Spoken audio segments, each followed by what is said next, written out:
W.F. Howes presents an unabridged recording of The Shopgirl of Ironbridge by Mollie Walton, narrated by Lou Corfield. This book is dedicated to the memory of Dr. Chris Sutcliffe, who tragically passed away during its writing. One of the kindest, wittiest, most erudite people I've ever known, he was my teacher mentor. When I wanted a fancy new overhead projector for my classroom, he gave me a birthday card soon after, with a picture of a teddy bear next to a blackboard, inside which he wrote, "See how Ted is happy with the old ways." When I left full-time teaching to become a novelist, he remembered how I told him I adored cricket when I was a girl, and he gave me an old cricket game of dice and scorebook. He loved W.G. Grace, and looked a bit like him too. In my writing career, he was my champion. He read all of my novels and wrote reviews under the pseudonym of his PhD subject, a celebrated Shakespearean actor. He was my dear, dear friend. He looked after my daughter, who was at school near his house, and he gave the greatest advice.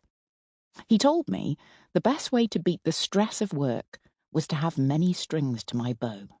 He called it portfolio working, and I still follow that to this day.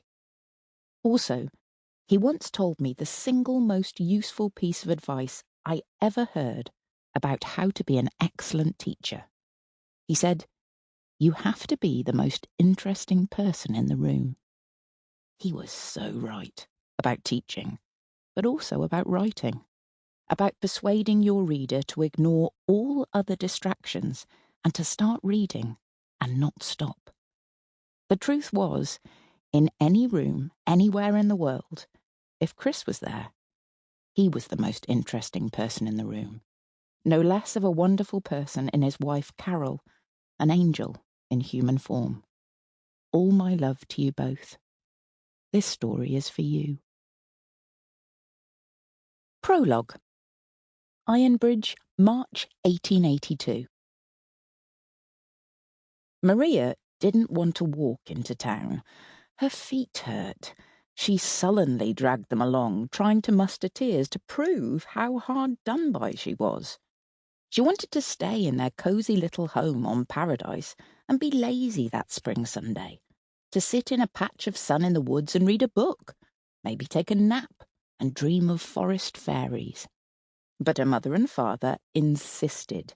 They were all trooping down to Ironbridge to see her uncle, who was visiting for the day, and Sample complete. Ready to continue?